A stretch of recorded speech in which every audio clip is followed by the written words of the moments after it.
In the year 530 BCE, the man hailed as the most powerful ruler on earth discovered his downfall, not in a glorious clash of empires, but in the desolate steppes of Central Asia. There, he encountered a woman who would forever be remembered as both liberator and executioner. What unfolded shocked even the most battle-hardened warriors of antiquity. For Queen Tamiris of the Massagetæ dealt a retribution so savage that it redefined vengeance itself. This was not merely a story of military defeat, it was a chilling account of how unchecked ambition, when challenged, could summon a wrath more terrifying than any torture conceived by humankind for 3 decades. The Persian Empire under Cyrus the Great had surged outward like an unstoppable tide. From the Mediterranean shores to the distant Hindu Kush, his armies crushed kingdoms with ruthless brilliance, tempered by calculated mercy. His dominion was the largest the world had yet seen, constructed on shattered thrones and the submission of nations.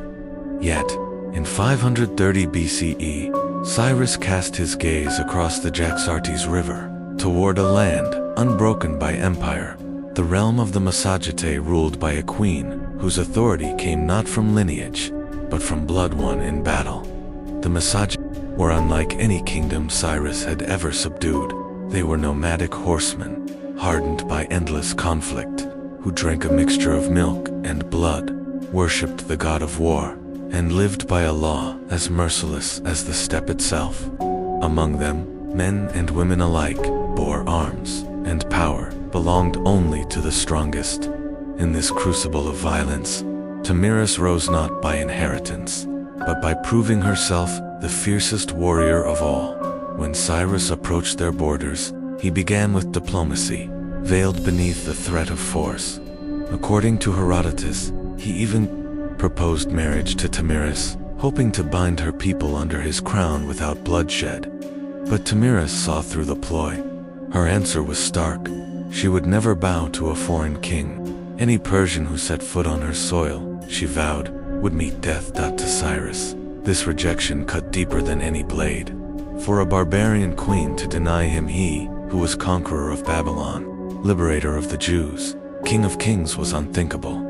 The insult demanded not mere conquest, but utter annihilation. And so, Cyrus prepared what he believed would be his crowning triumph. The campaign that would break the wild steppes and chain Tamiris beneath his throne. At first, all seemed to favor him. Persian engineers spanned the Jaxartes with a great bridge, a display of civilized mastery over nature.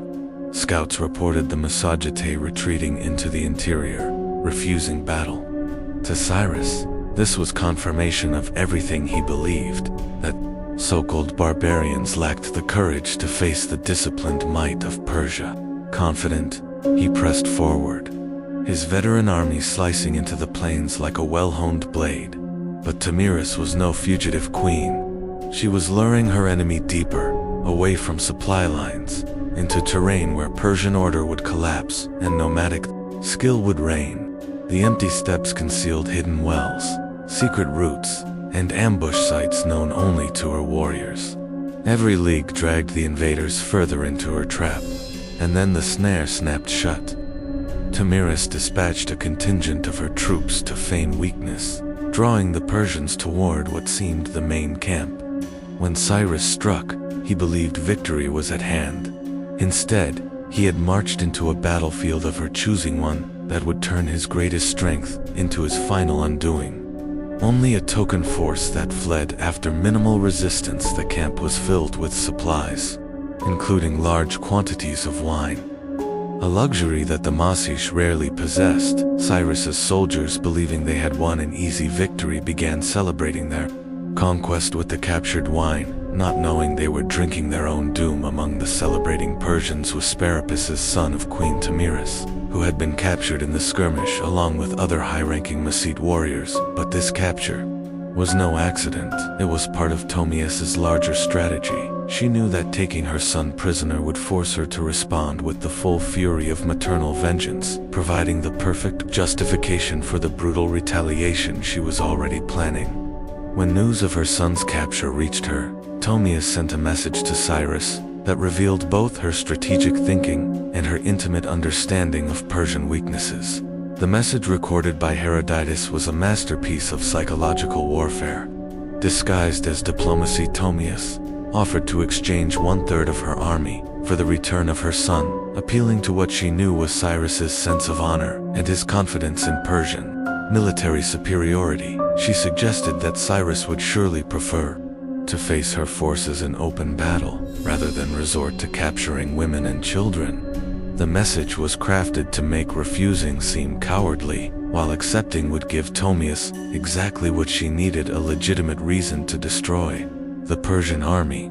Completely, Cyrus, perhaps influenced by his long string of victories, made the fatal decision to reject this offer. Instead, he chose to use Sperapises as a hostage to force Ptolemais' submission, not understanding that he was dealing with a culture where death in battle was considered more honorable than life in bondage. When Sperapises realized he had become a tool in his captor's political games, he chose the path that Massaget honor demanded. According to historical accounts, he requested that his bonds be loosened temporarily, then used the opportunity to take his own life rather than serve as leverage against his mother and his people. The news of her son's death reached Queen Timerius like a lightning bolt, transforming her from a calculating strategist into an instrument of pure vengeance.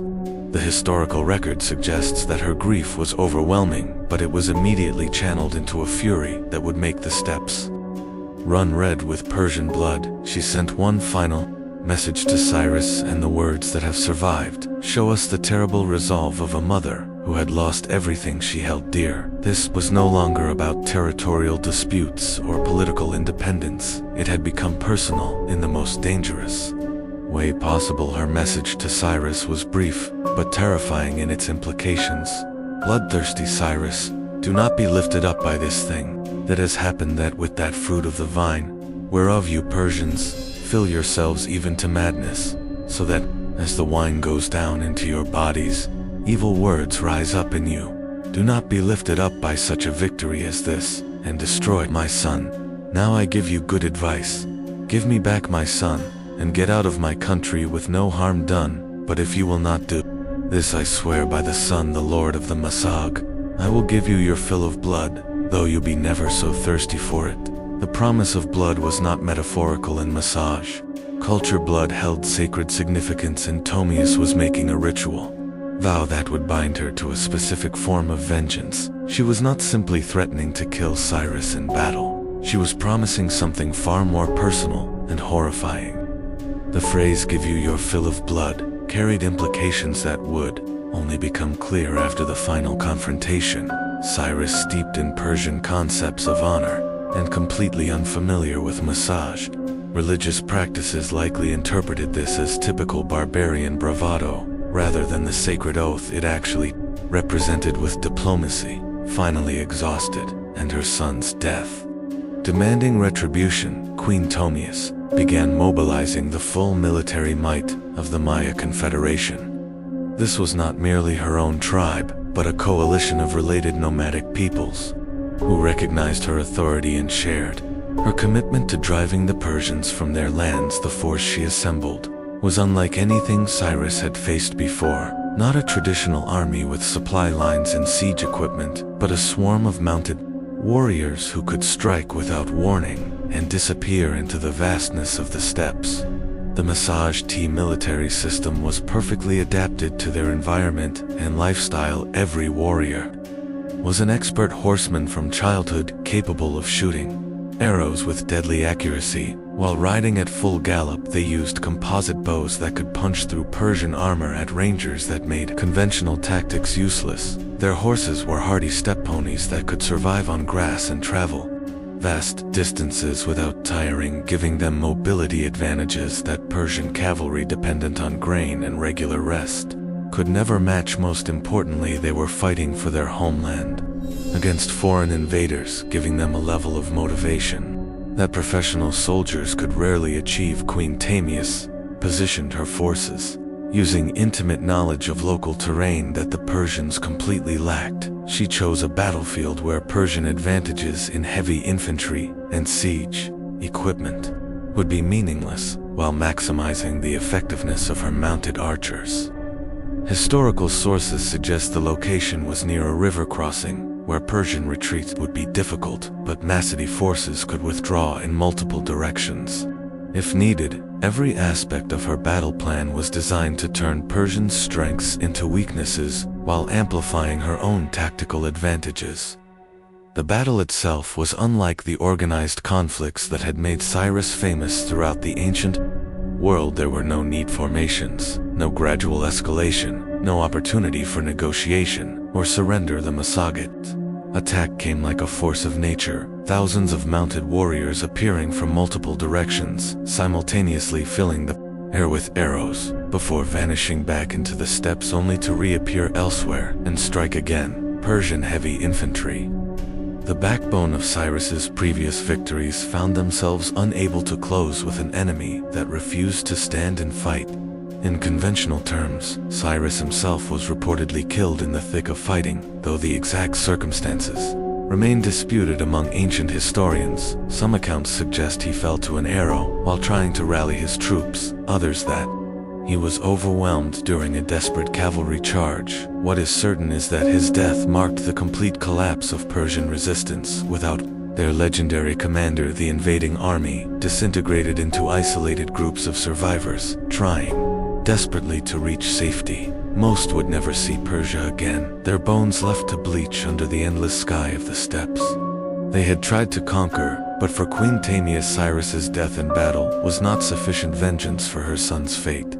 According to Herodotus and other ancient sources, she ordered her warriors to locate the emperor's body among the Persian dead, a task that would have required searching through thousands of corpses scattered across the battlefield. When the body was finally found and brought before her, she was faced with the physical remains of the man who had been called the greatest conqueror in human history. What happened next would become one of the most shocking acts of posthumous revenge in recorded history. The queen ordered that a wineskin be filled with human blood, specifically Persian blood from the fallen soldiers who had followed their emperor into the steppes. This was not random cruelty, but a carefully planned ritual that tied directly to her earlier promise to give Cyrus his fill of blood. In Massage religious tradition, blood was the essence of life force, and consuming it was believed to transfer power from the dead to the living, by forcing Cyrus to receive his fill of blood.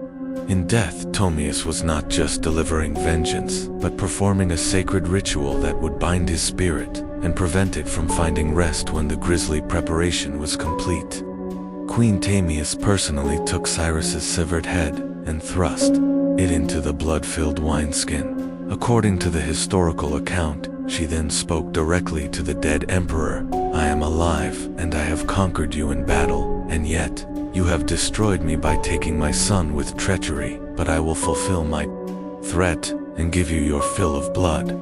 This act was not performed in the heat of battle rage, but as a cold, calculated ritual that demonstrated the depth of her commitment to vengeance and the alien nature of Massage justice to Persian sensibilities. The symbolism of this act would have been immediately clear to any Massage Thai witnessing it, but utterly horrifying to civilized observers from the Persian Empire or the Greek world. By drowning Cyrus's head in blood, Tomius was ensuring that his spirit would be trapped forever in a cycle of thirst and consumption, unable to find peace in the afterlife. This was not simply about humiliating a defeated enemy, it was about inflicting eternal punishment on someone who had violated the most sacred bonds of motherhood and honor. The very excess of the revenge served to communicate the magnitude of Cyrus's offense. In Massage terms, word of Cyrus's death and the manner of his treatment spread rapidly throughout the ancient world, carried by the few Persian survivors who managed to escape the steppes,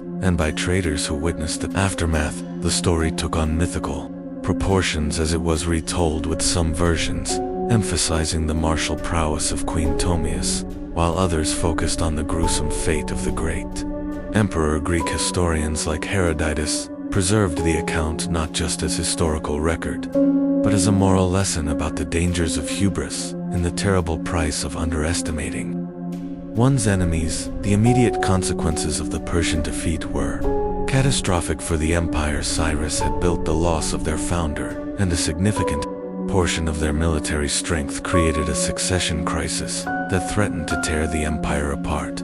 Cyrus's son Cambyses eventually secured the throne, but the Persian expansion that had seemed unstoppable was permanently halted on the northern frontier. No subsequent Persian ruler would dare to challenge the Masig again, and the steppes remained free from imperial control for centuries to come. For the Maya Confederation, victory over the Persian Empire established Queen Ptolemais as one of the most feared rulers in the ancient world. Her successful defense of nomadic independence inspired other steppe peoples to resist foreign conquest, creating a pattern of resistance that would persist for over 1,000 years. The tactical innovation she employed against the Persians, using mobility and terrain to neutralize conventional military advantages, became standard practice for nomadic warriors facing settled empires. Her legacy lived on in the military traditions of peoples from the Scythians to the Mongols. The psychological impact of Ptolemais' victory